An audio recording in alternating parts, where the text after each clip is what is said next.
Hola, ¿qué tal? Bienvenidos una vez más. Hoy les traigo un tema muy interesante, cristianismo y política. Y vamos a hablar de ese tema sin filtro y sin libretos. Tengo solo unas preguntitas por aquí, pero vamos a lo que en el nombre de Dios salga porque es un tema muy importante. Pero bienvenido, gracias. Somos compañeros, pero vamos a decir que para efectos de este programa Pedro va a ser mi invitado y voy a hacerle algunas preguntas que nos ayuden a ir como dialogando sobre el tema.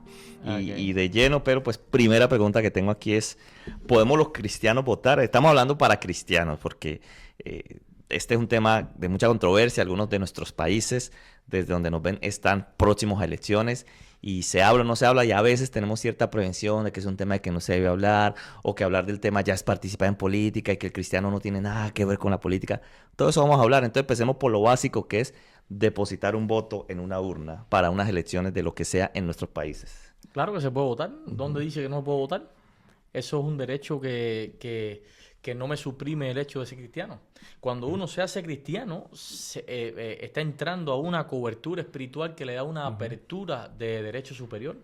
Yeah. No es que me limitan mis derechos sociales, para nada. Dios no nos ha pedido entonces que nos aislemos, ¿no? Completamente. No, eso como, no está en la Biblia. somos cristianos y que el país haga lo que quiera, ¿verdad? Tenemos entonces derecho a votar. Eso no ¿Y está en la Biblia. qué tal participar en política? Participar, porque creo que ahí es donde hay un punto neurálgico para el cristianismo. ¿Y qué es participar en política, no? Depende a lo que te refieres. Porque, por ejemplo, mira, puedes participar en política haciendo una campaña mediática hipócrita y mentirosa para defender un partido que sabes tú que no está acorde a los principios bíblicos. Puedes participar en política poniendo una bomba en un avión. Puedes participar en política, qué sé yo, mintiendo con respecto a algo, queriendo meter la alfombra del partido con el que tú te identificas, o sea, la basura debajo de la alfombra.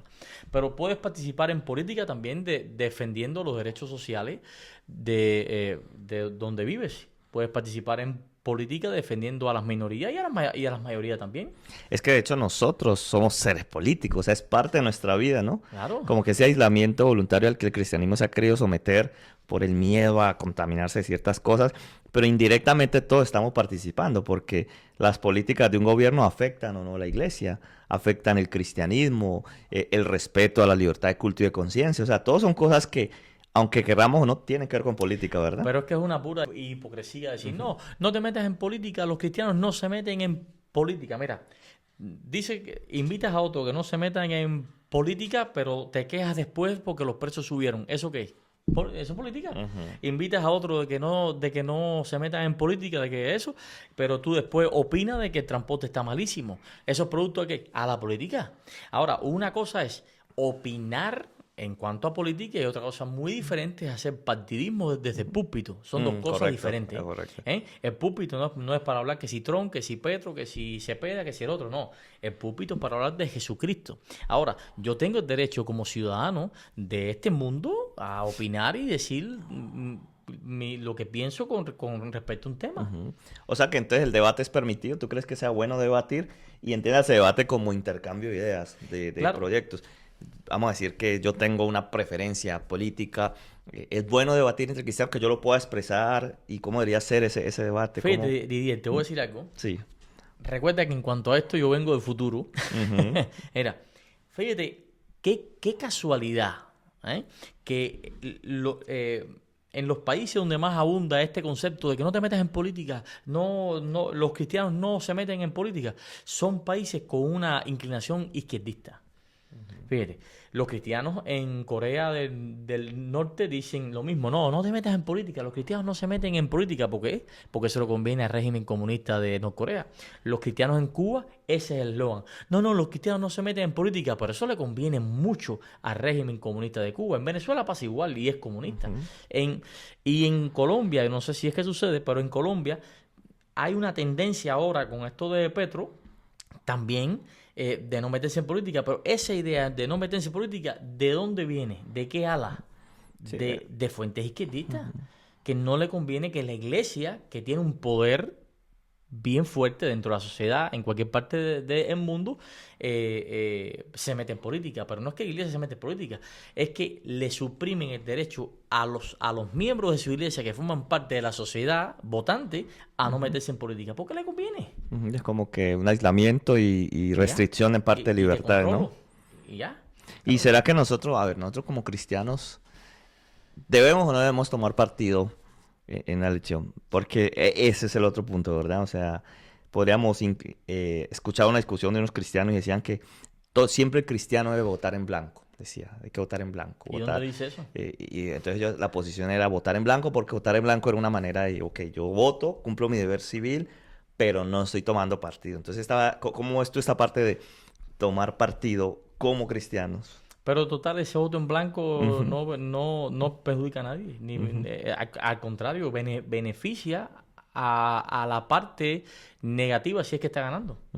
Yo pienso que no podemos ponerle a la Biblia, no podemos ponerle a los principios espirituales más peso de los que Dios ya puso. ¿Entiendes? Ya Dios puso este peso, es ese.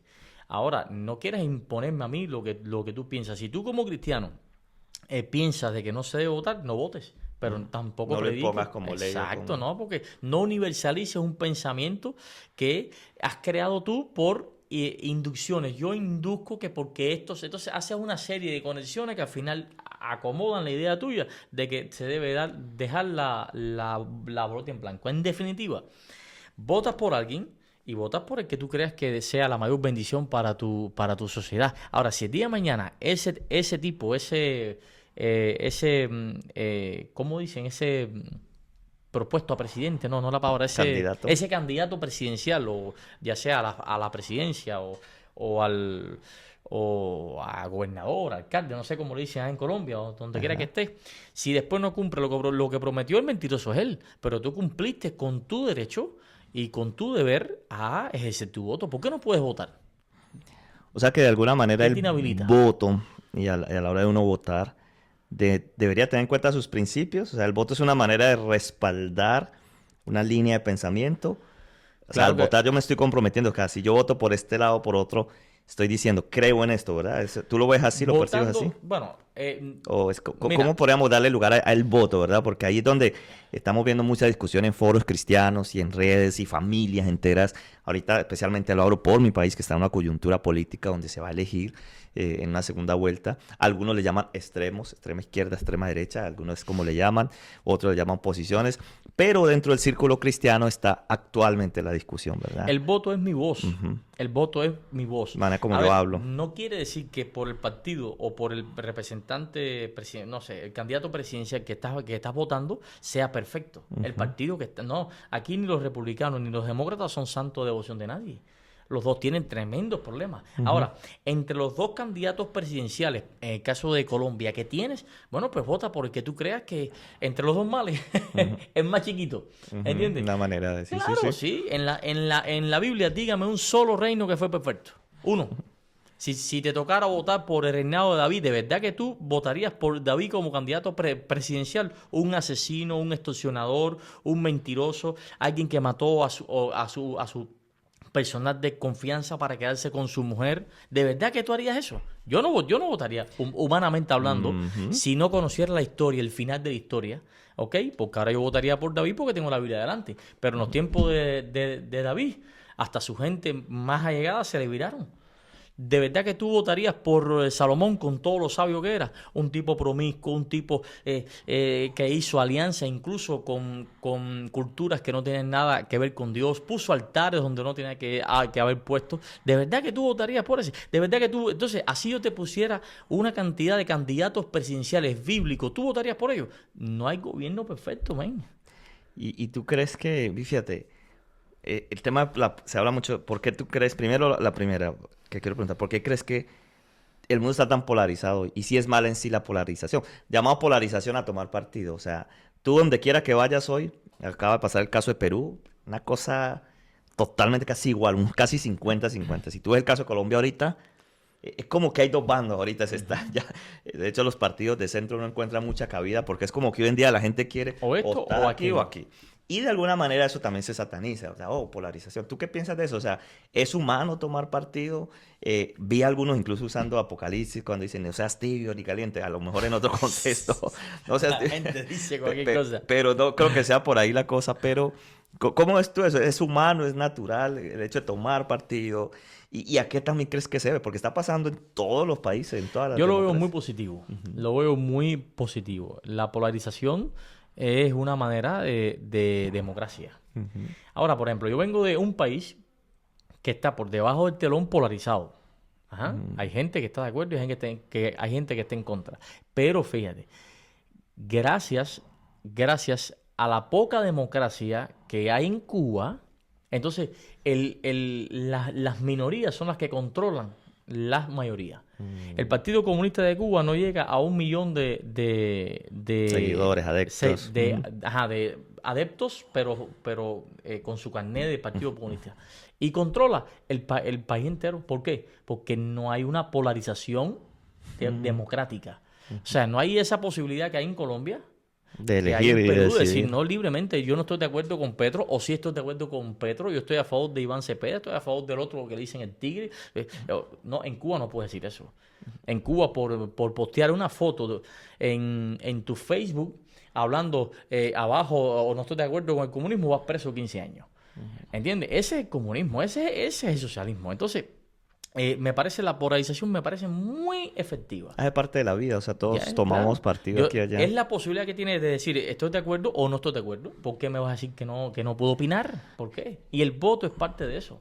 El voto es decir, bueno, entre estos dos males, bueno, pues voy a dar mi opinión en cuanto a lo que yo creo con honestidad que sea lo mejor para este país. Y que esté acorde lo más cercano a la Biblia. Si hay una persona, si hay un candidato presidencial que se ha demostrado que es un mentiroso, que es una persona que no es ejemplo para nadie, alguien que no ha cumplido nada, su partido no ha cumplido nada en su mandato, entonces, ¿por qué vas a seguir votando por ese hombre? Estás votando por el engaño. Ahora, si hay otro que está proponiendo otra forma de gobierno que quiere acabar con las pandillas, que quiere acabar con la droga, con el narco, con esto lo otro, ¿por qué tú te vas a limitar a decir me gusta esto? Bueno, si lo cumple o no, eso es un problema de él.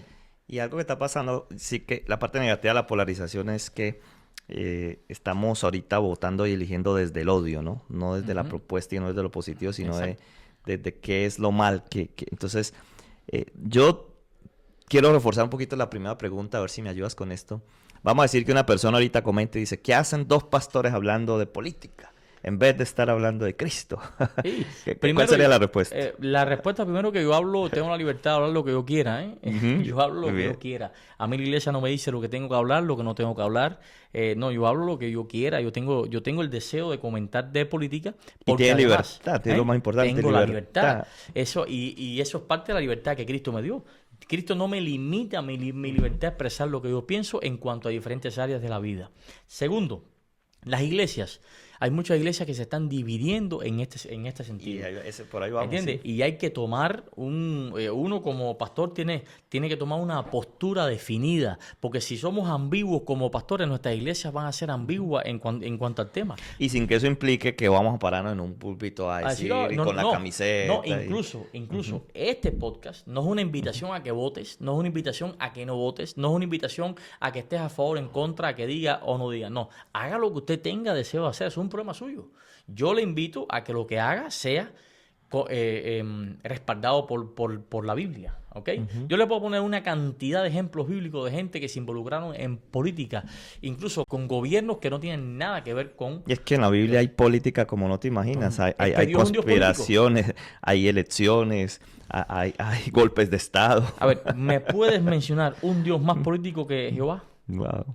No lo hay. Dios es el Dios más político entre todos los dioses falsos que existen. Y Dios, como es el Dios verdadero, es el Dios que se ha metido en la política de este mundo desde que comenzó y hasta el final. Ahí está la estatua de Daniel capítulo 2. ¿Eso qué cosa es? Política. Política. La profecía de Daniel capítulo 7, 8 y 9, eso es política también. Apocalipsis es política también. Ahora, nosotros tenemos que estar siempre, aunque tengamos nuestra convicción política, es muy fácil. Desde un país... capitalista, un país, por ejemplo, como Colombia, el hermoso país de Colombia, Costa Rica, qué sé yo, aquí los Estados Unidos, cualquier otro país, decirle a un cubano, no te metas en política. Óigame, ¿sabes cuántos años sufrí yo la política de un país? 38 años.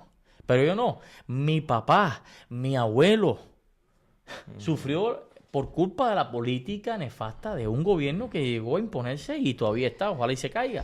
¿Entiendes? Ahora, en la Biblia encontramos más ejemplos de Daniel, aparte, porque la gente dice, no, Daniel estuvo en la corte y es como el único ejemplo que se pone. No, pero está Nehemías. Nehemías fue copero de rey persa. José mismo administrando, Nehemías gobernando. fue consejero y copero de rey persa. José, Esther, valga que Esther se metió en política para salvar al pueblo judío. Valga. Y decretos y decisiones. Ahí está. Valga que hubo un Nehemías en la corte persa para que las cosas funcionaran bien a favor y se reconstruyó. Valga que hubo un Mardoqueo que estuvo al frente de los asuntos también en cierto modo, de reino. Se involucró en política después incluso de haber hecho lo que hizo. Se siguió involucrado en política. Gracias que hubo un Daniel en la corte babilónica y persa también. Que funcionaron las cosas de un modo diferente para que no se mataran a todos los amigos de Daniel y todos los sabios. Entonces, Elías, Isaías profetizó de Nabucodonosor, habló el mismo Jesús, compadre. Jesús le dijo a Herodes zorro. O sea, Jesús no se metió en política haciendo partidismo, pero sí tuvo su opinión política. Pero su misión no era, bueno, la misión de Jesús es tan diferente a la misión nuestra, ¿sí? Pero es nuestro ejemplo. O sea, Jesús tuvo libertad de hablar lo que quiso, del modo que lo hizo, y nosotros tenemos la misma libertad. Jesús fue socialista. ¿No? Porque se dice, ¿verdad? No, pues defendía a los pobres, atacaba a los ricos, repartía el pan. No, mira, decir que Jesús fue el primer comunista, o que fue comunista, o que fue socialista, es ignorar qué cosa es el socialismo y qué cosa es el comunismo. ¿Y qué cosa es Jesús? Y qué cosa es Jesús. Jesús no fue socialista. Primero, el socialismo no solamente que defiende a los pobres, no, también los mantiene pobres. El socialismo no es que no se basa en hacer a los pobres ricos. O sea, la igualdad no es para arriba, sino para abajo. Hacer a los ricos pobres. Entonces, Cristo no hacía a los ricos pobres. Cuando dijo Jesús que le es más fácil entrar a un camello por el hueco de una aguja que a un rico al reino de los cielos, no está atacando al rico, está atacando el amor al dinero. Jesús no, al contrario, cuando ves todos los patriarcas eran gente de poder. De influencia, y hubo en el mismo proceso de Jesús hubo gente, ¿no? José de Arimatea, Nicodemo, gente influyente, Jairo. ¿En qué tumba murió Jesús? O sea, fue puesto en una tumba de ricos, pero no solamente eso. El socialismo se basa en la expropiación. Jesús nunca le quitó nada a nadie. ¿En qué momento en la Biblia dice, no, vamos a quitarle las cosas a los ricos para repartirlas entre todos los pobres? Ahora, se basa en Hechos capítulo 2 y capítulos 2, 3 y 4, donde dice que la iglesia del primer siglo tenían todo en común, y por eso todo en común, comunista. No, el comunismo no es eso. Tenían todo en común porque era una especie, una solución económica ajustada a su necesidad, a su contexto histórico de persecución y demás. Ahí la gente no podía tener casa porque estaban huyendo de una esquina a otra. Tenían que andar con una casa de campaña, tenían que esconderse en cuevas. De hecho, cuando lees el libro de Hebreos capítulo 11, verso a partir del 36, Pablo hace una lista de los otros. Los otros. ¿Quiénes eran esos otros? Bueno, pues ese pueblo que vivía en comunidad, y vivía en comunidad porque no eran aceptados en todo lugar. Eran perseguidos, eran asesinados. Entonces vivían en cuevas, no tenían dónde dormir, eran gente pobre. De manera que no eran comunistas porque vivían en comunidad. No, vivían en comunidad por el contexto histórico. Pero Cristo en ningún momento fue socialista, ni fue el primer comunista. Lo que sí fue un gran revolucionario. Pero revolucionario no ajustado a las ideas comunistas, sino revolucionario porque hizo cambios. Un cambio en la mentalidad en su sociedad, un impacto positivo. Pero, mira, cuando vemos los procesos socialistas y comunistas, vemos que causaron más muertes que las dos guerras mundiales unidas. En la Primera Guerra Mundial murieron alrededor de 15 millones de hombres. En la Segunda, cerca de entre 45 y 60. El comunismo, mi hermano, todas las prácticas comunistas a través de la historia han causado más de 100 millones de muertes sin guerra. ¿Oíste? ¿Cómo? Con extorsión, matando gente a hambre, persecución. Porque el comunismo, si no piensas como yo, eres mi enemigo. Pero Jesús nunca le dijo a nadie que era su enemigo porque no lo aceptaba. Al contrario, si todavía sigue insistiendo y tocando la puerta de todo el mundo para poder establecer lazos de conexión. Entonces es una blasfemia decir que Cristo fue socialista, que Cristo fue comunista. Eso es una gran blasfemia. Wow. Y como decía, es no reconocer que es Jesús. Cuando él mismo dijo, ¿verdad? Mi reino no es de este mundo. Y por eso, como hemos ido llevando el tema, es como romper un poquito todos esos mitos, ¿no? Para una gente puede ser un escándalo que hablemos de este tema. Para otros puede ser, están participando en política. Para otros, deberían. Pero a veces es hipócrita desconocer que vivimos en este mundo, que es un mundo político donde un estado, sus políticas te van a afectar.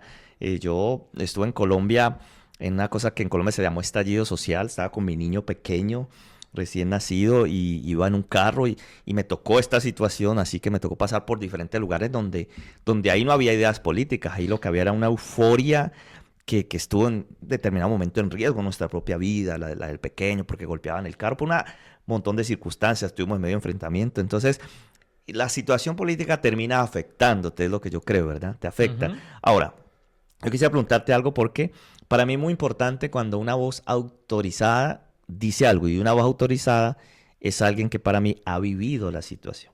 Te voy a poner un ejemplo. Yo tengo un amigo que él tiene sus camisetas que son muy alusivas a revolución, imágenes de líderes representativos de revoluciones como Fidel Castro, como Che Guevara, y él decora es cristiano, por supuesto, y a lo mejor va a escuchar este podcast, pero nunca ha pisado Cuba. Nunca ha ido a Cuba, no sé. Entonces yo quiero preguntarte por dos cosas. Una, pues, que nos cuente un poquito cómo es ese diario vivir del cubano. Tú viviste ahí muchos años. ¿Es más de lo que se muestra? ¿Es menos? ¿Es mejor? ¿Es peor? Porque ahorita, recientemente, hay una serie de influencers, gente que está agarrando su celular, está creando contenido. Y, brother, lo que se muestra, hey, mira, esto es lo que voy a comer hoy. Esto es lo que hago con tantos pesos. Este es el pan que me dan. Y, oye, eso ha hecho un impacto en la gente que ha podido tener un poquito más de ojos. Pero tú que lo viviste desde adentro, ¿cómo es ese diario vivir? ¿Es peor? ¿Es mejor? ¿Es una exageración? Y si puede meterle ahí, va a ser una respuesta larga seguramente. ¿Eso es culpa del bloqueo? Porque entonces yo le he conversado con mi amigo, él me dice, no, es que hay bloqueo. Entonces la revolución no se ha superado porque hay bloqueo. Entonces, como personaje primario que viviste la historia, ¿cómo? Mira, primero antes de responder esa pregunta, le voy a decir al amigo, no sé si por qué cámara o si por esta, voy a decir por esta que estamos de frente. No me digas el nombre, yo no sé de quién es, pero bueno, ojalá y veas este podcast. Es una lástima que tengas tienes la libertad de ponerte en el pullover la figura que quieras, ¿no? Pero es una lástima que en vez de un asesino como fue Che y como fue Fidel, no tenga la imagen de Cristo, que realmente fue el que dio su vida para rescatar a toda la humanidad. Pero bueno, tienes la libertad de hacerlo.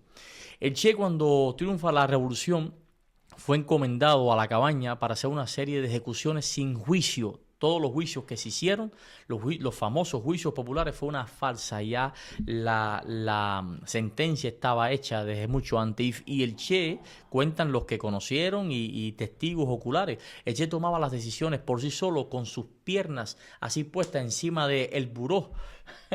Y pásame los nombres, ni los conocía. Y era gente con familia, mucha gente, muchos de ellos sin delito de ningún tipo, solamente por formar parte de una policía, de un gobierno que no era el de ellos. Fusiló a más de 50.000, entre 30.000 y 40.000 cubanos. Un argentino que llegó a Cuba a matar gente.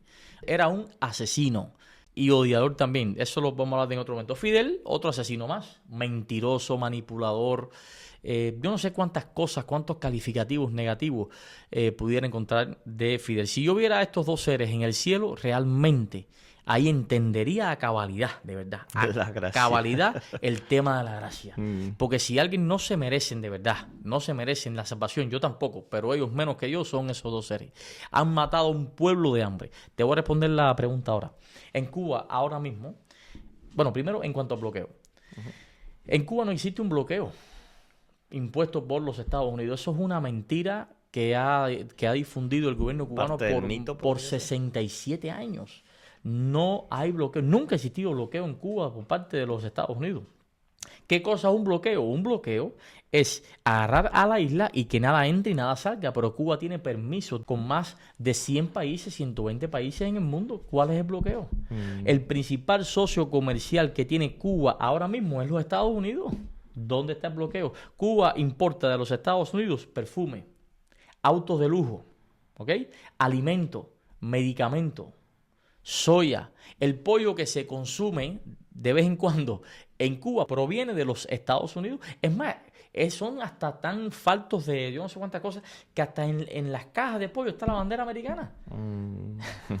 ¿Dónde está el bloqueo? China puede importar todo tipo de alimentos y todo tipo de cosas para Cuba. De hecho, todos los equipos, la mayoría de los equipos que hay en Cuba, electrodomésticos, son chinos y son coreanos.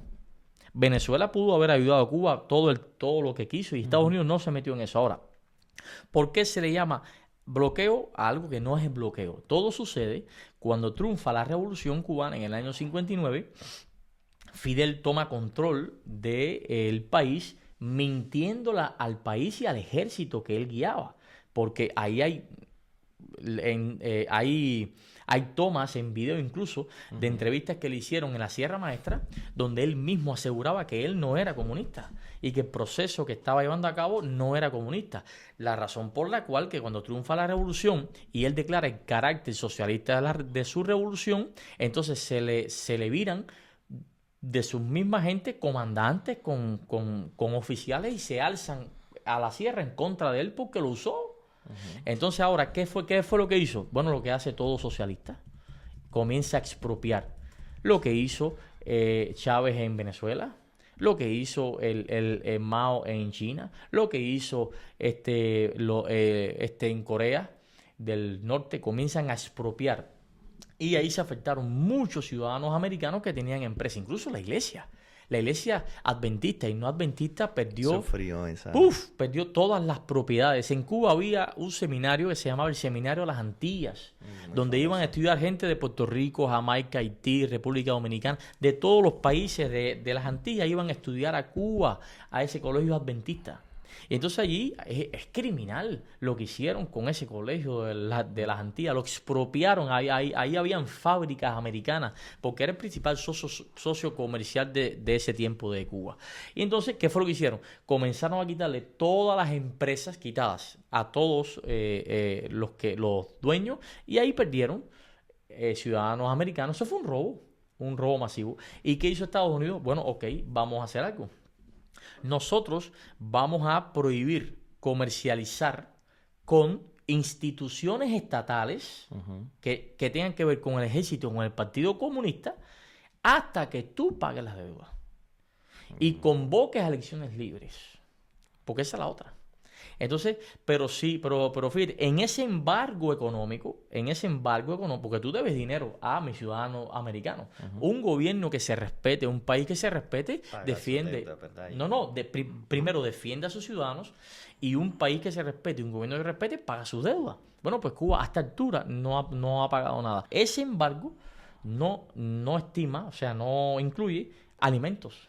Cuba puede recibir, lo ha recibido durante todas estas décadas. No incluye medicina. Medicina, ¿sabes? ¿Entiendes? O sea, si Cuba no incluye petróleo. Eso dice que ahora que Estados Unidos le ha impuesto un bloqueo petrolero. Eso es otra mentira más. Lo que pasa es que Cuba no paga. Hermano, ¿sabe lo que hacía Cuba con el petróleo por décadas que recibía de Venezuela y de México? Recibía más de 40,000 barriles diarios de México y cerca de 60,000 barriles diarios de Venezuela para apoyar la crisis energética de Cuba. ¿Sabe lo que hacía? Vendían ese petróleo a terceros, brother. O sea, que era en el mercado negro. Entonces, figúrate, son unos delincuentes. O sea que siendo honestos y directos, el comunismo no es algo que para nada tenga comunión con el cristianismo. O sea, no. Pero ¿cómo va a haber comunión con el cristianismo si el mismo comunismo saca a Dios de la fórmula? El mismo comunismo destruye las iglesias, acaba con la fe del hombre. ¿Por qué? Porque quiere convertirse en el centro de control de la mente social. Triunfa el cristianismo, ojalá. Triunfa el comunismo en Cuba. Fidel en el 59, estoy hablando de Cuba, yo no hablo de otro país, estoy hablando de Cuba, sin hablar de Corea y de China. Pero bueno, voy a hablar de Cuba. triunfa Fidel en el 59. Automáticamente comienza una serie de persecuciones a la iglesia. Hay testimonios de pastores que fueron asesinados, no solamente adventistas de todas. Yo conozco testimonios de primera persona de pastores, líderes nacionales de la iglesia hedonista, de Soldados de la Cruz, la iglesia bautista. Los mismos adventistas sufrimos muchísimo. ¿Tú sabes lo que es que en Pinar del Río la iglesia se esforzó para levantar un edificio? Costó mucho dinero porque todos les obligaban a comprarle a la iglesia, a comprarle al gobierno las cosas para construir, y se lo metían más caro todavía.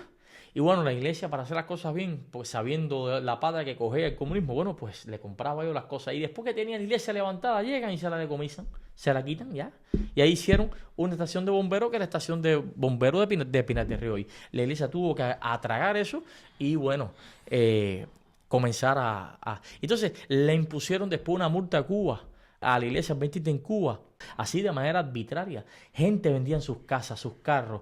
Personas que se iban a casar automáticamente planchaban la boda y daban el dinero. Vendían su ropa, se quedaron sin nada para poder pagar esa deuda injusta, compadre. Entonces, ¿cómo me vas a decir a mí ahora?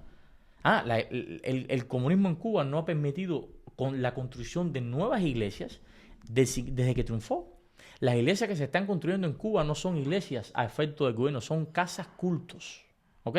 En mi casa, bueno, pues remodelo esto y aquí meto bancos y sillas, y esa es la iglesia. Pero no hay una libertad como que promueva o permita. No, le dan los teatros a los LGBT, a los homosexuales, pero a la iglesia es muy difícil que le den un teatro. Es muy difícil. Ahora hay un poquitico de más apertura en ese sentido porque saben que la iglesia se le viró con ficha. Entonces quieren meterse iglesia en el bolsillo, pero no hay apertura. Yo conocí por la década ya estaba viejito, por la década del 2000, a un misionero que estuvo preso 36 veces. ¿Sabes cuál era su delito? Predicar la palabra. A mí en mi escuela, cuando yo estudiaba en la prepa, como dicen aquí, la prepa en Cuba, me llamaron varias veces porque yo tenía en mi horario de receso un estudio bíblico con varios muchachos. No podía estudiar la Biblia ahí, no podía hablar de Dios. ¿Pero por qué? Ese es el comunismo. Cuba puede hacer negocios con quien quiera, pero Cuba no paga.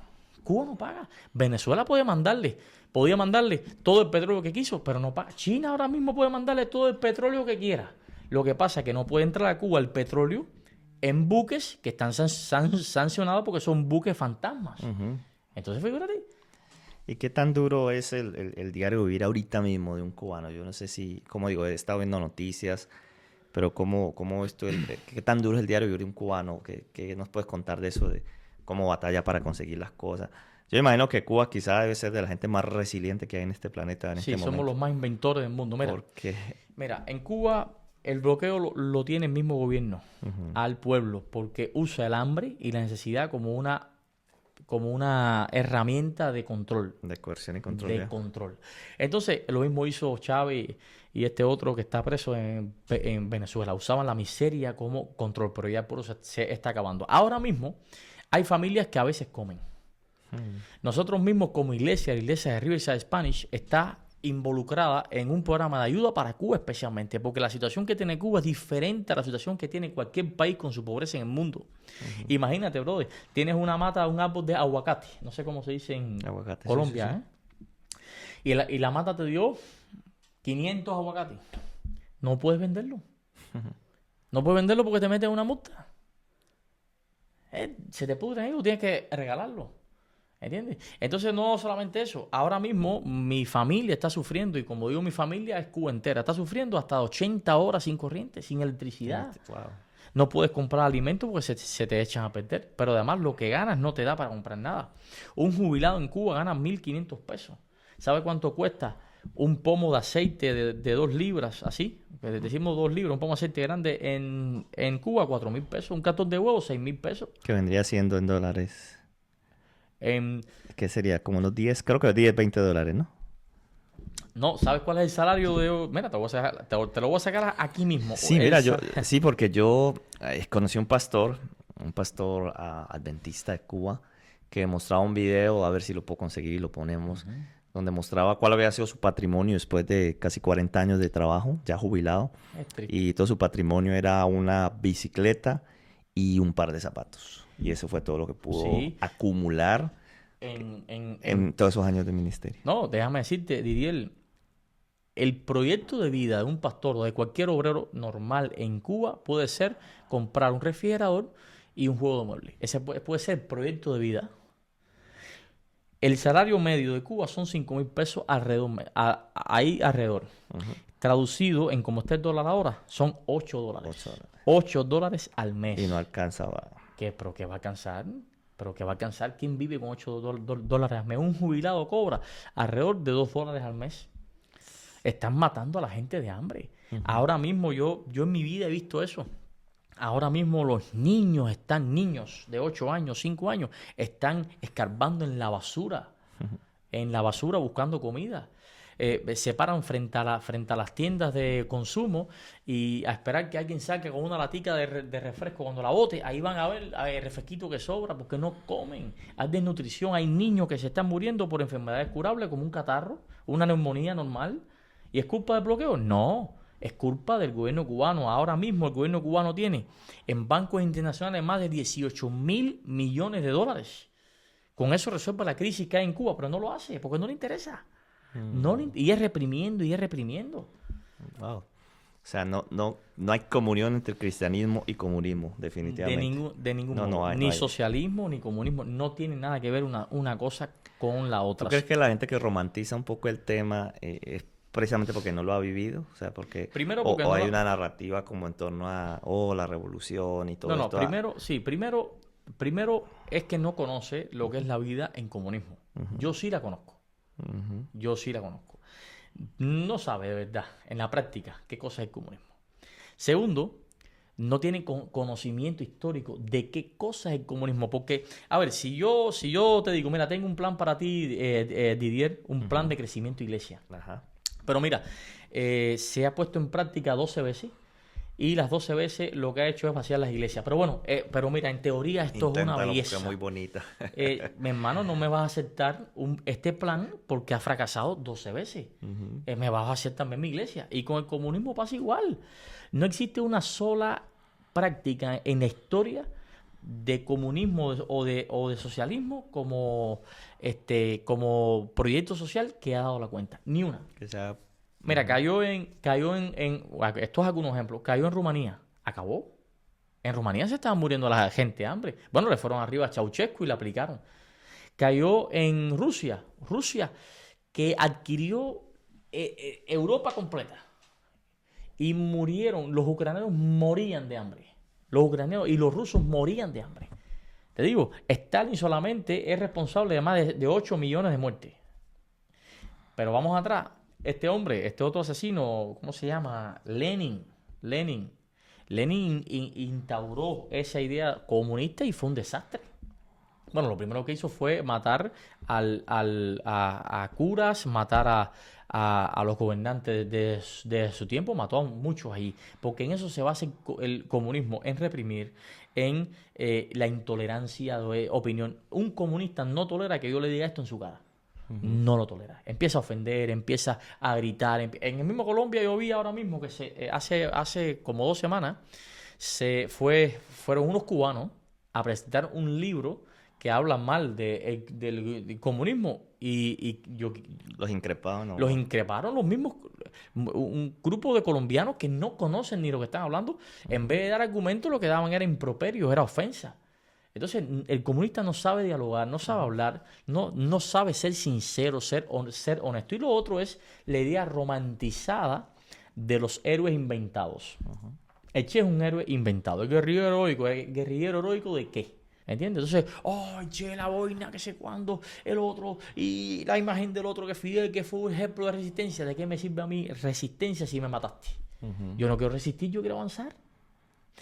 Alguien dijo que el comunismo es el camino más largo y tortuoso hacia el capitalismo.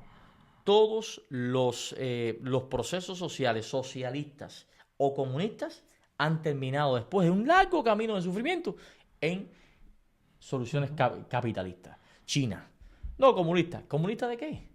Tiene una dictadura capitalista. El sistema económico que tiene es capitalista. Venezuela, al final, todas las cosas que ha hecho es una dictadura capitalista. Y así. Ahora, en cuanto a bloqueo, ¿sabe que sí quién sufrió bloqueo de verdad y todavía lo sufre? Taiwán. Ahora mismo. Taiwán está siendo bloqueada por China. ¿Y cómo está Taiwán? Taiwán es un país es una isla desarrolladísima. Singapur en su tiempo sufrió un bloqueo. ¿Y cómo está Singapur ahora? Es una de las mejores economías del mundo. Qatar, a partir de 2017, 2015, estuvo como 4 o 5 años de bloqueo y usó esa situación para de verdad ponerse. O sea, lo que empobrece no es ningún bloqueo. Lo que empobrece es una ideología. ¿No? Es una ideología. Bueno, características, quizá a ver si me ayudas con esto. Adelante. Porque una de las cosas que las personas dicen, bueno, comunismo ya no hay, ya no existe. Eso fue la Unión Soviética, ya cayó el muro de Berlín. No, realmente, Entonces, perdón un momentico, el comunismo como práctica de verdad nunca ha existido. El comunismo es el ideal superior al que nunca se ha llegado. Nunca. Pero es como sería que como el destino. El ideal es algo utópico. Eso nunca, cuando revisas, según el Capital de Carlos Marx, ¿qué cosa es el comunismo? Ninguna. En la historia nunca se ha logrado eso. Es un ideal. Ahora sí, procesos socialistas para llegar a la esfera superior, que es el comunismo, sí. Entonces, ¿qué características podemos encontrar en una democracia, país, lo que sea, para uno identificar, bueno, la cosa va por ahí? Porque alguien puede decir, no, mira, comunismo no existe. Podría ser exagerado hablar de que en un país como Colombia, como quizá Panamá o como Perú puedan llegar. Algunas veces se han puesto otros nombres como socialismo del siglo XXI.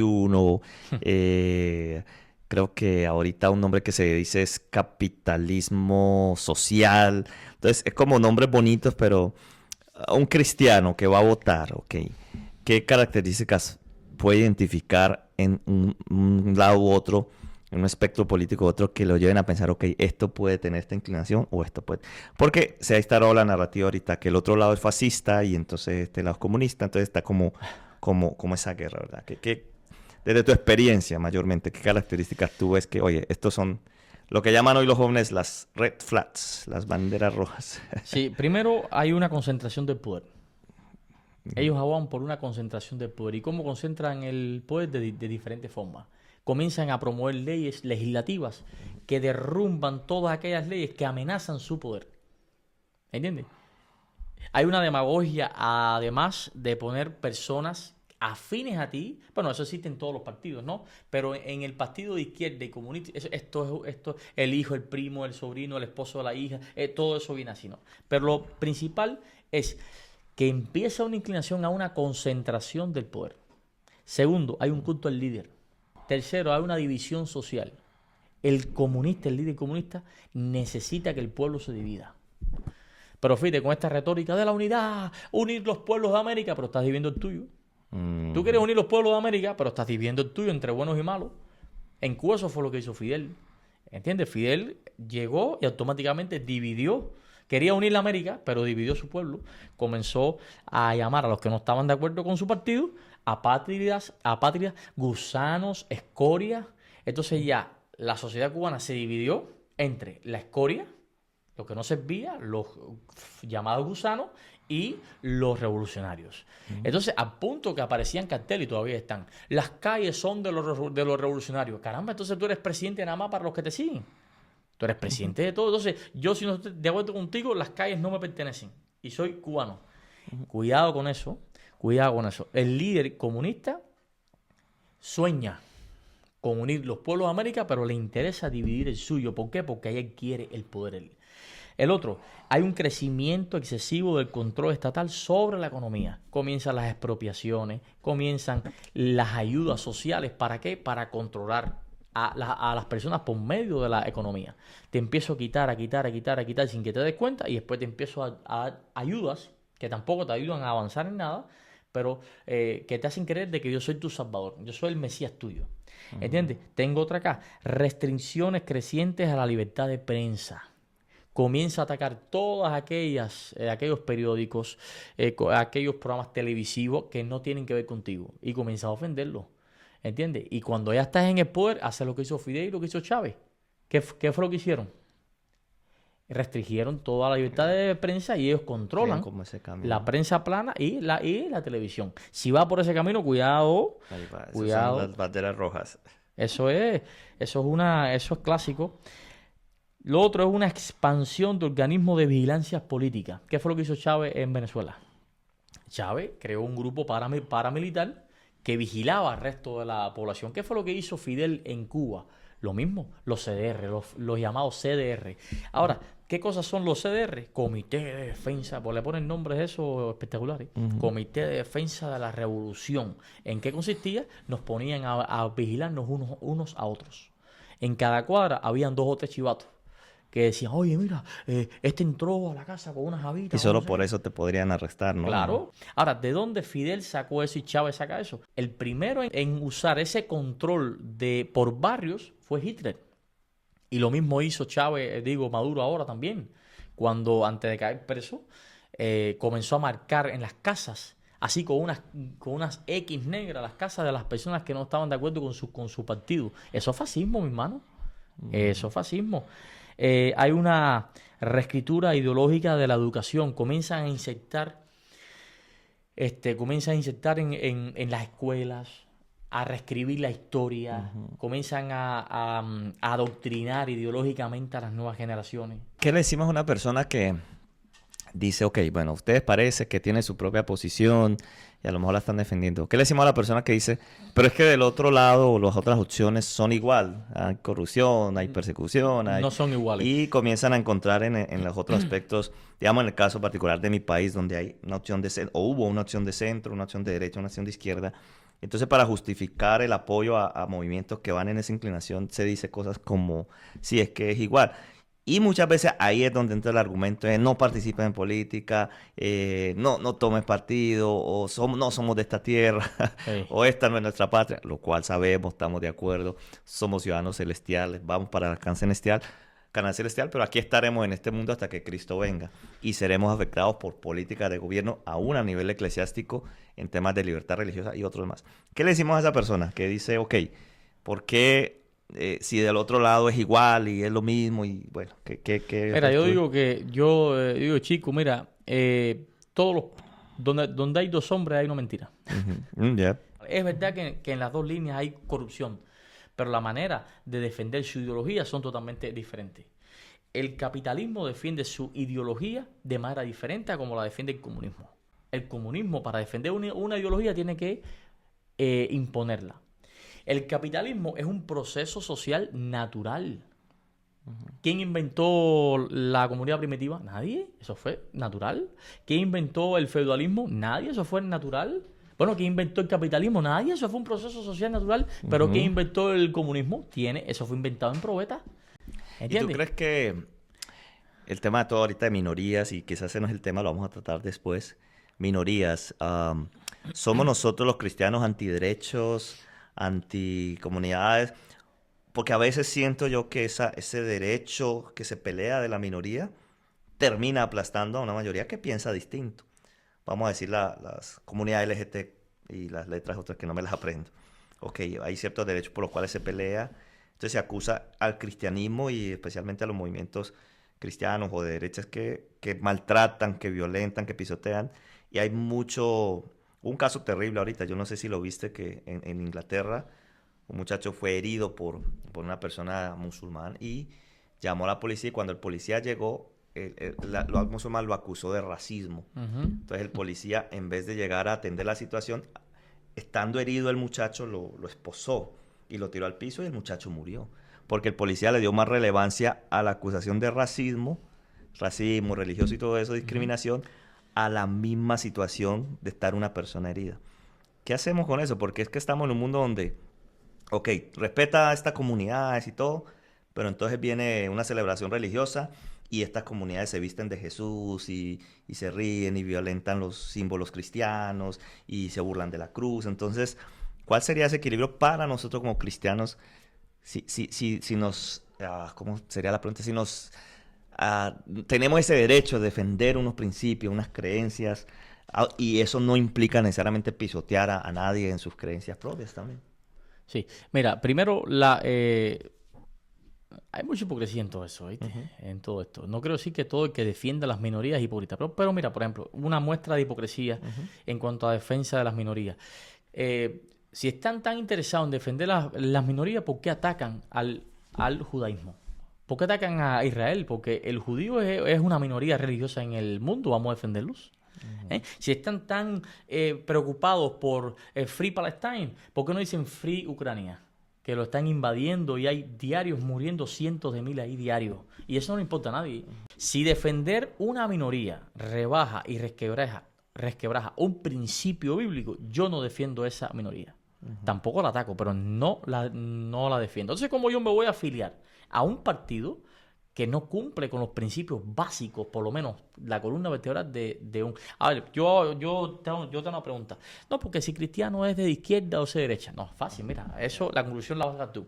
¿El cristiano aboga por la democracia, sí o no? Sí, tiene que... Ya.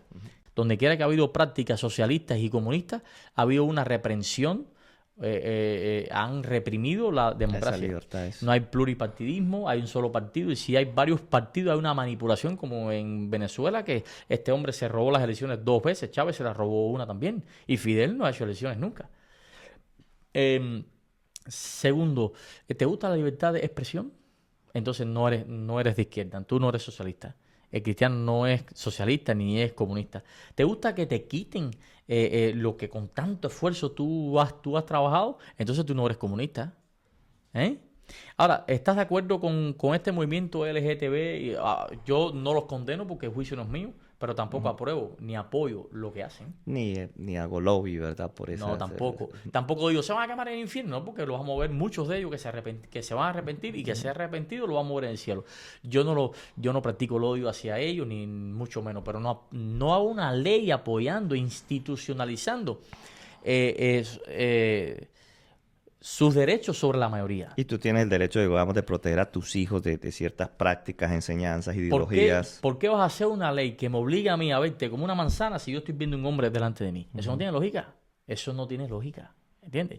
Entonces, cuando empiezas a hacerte preguntas así, te das cuenta que el cristiano no es de izquierda. El cristiano, de verdad, no es de izquierda. Ahora, el cristiano está a favor de la libertad, a favor de la libertad de conciencia, a favor de los principios bíblicos, y todo eso lo resquebraja, lo pisotea como quiera el comunismo y el socialismo. ¿Por qué? Porque no creen en el Dios que tú y yo creemos. Entonces, como yo cristiano voy a tener un pullover de Che aquí. Lo que tengo es un demonio aquí. O un pullover de Fidel que tanto acabó con el cristianismo en Cuba. Entonces, ¿cómo voy a tener yo un pullover de ese ser que nunca le importó al Dios al que yo le importo? No tiene sentido eso. No tiene sentido. Hay que despertar. Si te gusta tanto el comunismo, vete ahora mismo a Cuba. Para que veas cómo el comunismo acababa con un país. Ellos han tenido 67 años, van para 68, para demostrar lo que son capaces de hacer con un país, y ni el agua potable le pueden garantizar al pueblo. Hay familias que se meten 3 días y 4 días sin comer, sin comida, sin poder... El derecho al agua es un derecho humano, y lo están violando porque hay muchas comunidades en Cuba que se meten hasta 6 meses sin acceso a agua potable. No. Pagan por la izquierda una pipa y le meten una multa si te agarran. Entonces, no tiene sentido eso. Algo muy increíble, ¿no? Que hay cosas que... Por eso te preguntaba, y yo le llamaría desde adentro, ¿no? Una persona que ha vivido toda esta situación. Vamos a ver, para concluir, a ver, la gente que está escuchando y... Tenemos familia con diferentes posiciones políticas, ideológicas, y como precisamente la libertad que se promueve tiene que ser igual para todos. Porque a veces la libertad siento que se coarta más de un lado que del otro. Esa es la verdad. Que claro. De este lado se habla de libertad, pero siempre y cuando tu libertad no vaya en contra mía, ahí sí, porque si no. Yeah. Pero yo creo que sí, como cristianos somos libres, tenemos libertad de pensamiento. Un consejo final para las familias, personas de pensamientos distintos. ¿Qué debe prevalecer? Ahora sí que ya hemos hablado, hemos expresado, ¿verdad? Todas estas posiciones, pero ¿qué debe prevalecer a la hora de las relaciones entre hermanos de la iglesia, entre amigos, entre familiares, con todos estos temas políticos que ya lo dijimos al principio? Está bien participar, está bien hablar, está bien debatir, está bien hablar de ellos. Eso es parte de nuestra vida. Querer aislarnos y decir, no, nada, porque como somos cristianos ni siquiera podemos mencionarlo, eso es hipócrita. Entonces, pero ¿cómo hacemos todo esto de tal manera que no termine esto en una confrontación que nos separe para siempre, o con el hermano, con el amigo que piensa distinto? Sí, primero es no dejar que el veneno comunista inserte en nuestras venas. ¿Cuál es el veneno comunista? La intolerancia a la opinión ajena. Fíjate, en los países comunistas hay un solo partido generalmente. No hay derecho a... No hay derecho a opinar diferente. Y si hay un pluripartidismo es una mentira porque te persiguen. Ahora, en los países capitalistas hay pluripartidismo y hay tolerancia a la opinión ajena. Eso es lo primero, tolerancia a la opinión ajena. Segundo, el concepto de la familia. ¿Qué es más importante, los ideales tuyos políticos o la familia? Tu relación con tu hermano de la casa, con tu hermano de la iglesia, con tu papá. En mi familia hay diversidad de pensamientos críticos. Yo tengo familias musulmanes. Yo tengo un hermano que es musulmán, todos nosotros somos cristianos, hay gente que no es cristiana y sin embargo siempre procuramos por todos los medios preservar la unidad familiar aunque no pensemos igual. ¿Ha sido difícil? Sí, ha sido difícil, pero el amor prevalece. Queda intacto. Entender que todas esas ideologías hayan fracasado o no hayan fracasado se van a quedar en este mundo, se van a quemar cuando Cristo venga. Cuando Cristo venga todo eso se va a quemar. Ahora, eso es un argumento para decir, yo no me meto en política. No, eso no es ningún argumento para decir, no, tú tienes el derecho a meterte en lo que quieras. ¿Entiendes? Y no tienes el derecho de señalar a que hace algo diferente a ti. ¿Okay? Ni a pensar mal. Eso es un problema tuyo. Ahora, la unidad familiar, el concepto de la familia, tanto de la fe como de la sangre, y sobre todo la tolerancia a la opinión ajena. Por la intolerancia, mira cuántos cristianos murieron en siglos pasados. ¿Cuántas personas han muerto a causa de represión, persecución policial, política, religiosa? Por la intolerancia. La Inquisición fue por intolerancia. Todos estos millones de muertos comunistas fue por intolerancia. Y no digo que los capitalistas sean santos de mi devoción, no. Pero entre los dos males, evidentemente, el mundo funciona capitalistamente. El capitalismo, el comunismo empobrece a toda una nación. Te digo, reto a cualquiera que esté viendo esto y piense diferente a decirme una sola práctica comunista que ha dado resultado. Una, en historia. Señores, quien no conoce historia está condenado a repetirla. Entonces, ¿cómo yo voy a asumir un plan de un proyecto de gobierno que ha fracasado toda en la historia de la humanidad? Ha fracasado siempre. No tiene sentido. No lo tiene, así que bueno. Mire, gracias por hemos compartido este espacio. Yo creo que vamos a hacer un podcast solo de estos temas. De verdad que hay mucho por hablar. Sí. Y quiera Dios que Dios bendiga. Nosotros como cristianos estamos llamados a orar por las naciones, por los gobernantes, sea quien sea, hay que orar por el gobernante y de quitarnos esa idea de que, claro, tenemos una patria celestial que ojalá y llegue muy pronto, pero mientras tanto estamos en esta y hay cosas que nos van a afectar de diferentes maneras. Entonces, qué bueno, este espacio lo hemos abierto para motivar el ejercicio de que las cosas se pueden hablar, expresar y que al final sigamos sí en esa meta de creer que vamos hacia un destino. Que Dios bendiga particularmente mi país, Colombia. Próximo domingo de la otra semana, el 21, estarán llevándose a cabo elecciones. Sobre todo, y soy honesto, mi preocupación no es la elección, sino lo que venga después, el día después. Y te hago una pregunta que no te la he hecho. ¿Se puede meter un cristiano en política, no? ¿Sí o no? Definitivamente. Así que esperamos que haya quedado claro en este podcast y a ver si nos lanzamos otro, porque creo que son temas que son sensibles, pero esperamos que para usted sea una experiencia de oración también, su elección y su decisión, y sobre todo la elección y decisión que usted puede hacer hoy es prevalecer siempre, darle preeminencia a sus relaciones y a sus amigos, a sus familiares que piensen diferente. Que Dios los bendiga y gracias por escucharnos. Un abrazo, bendiciones.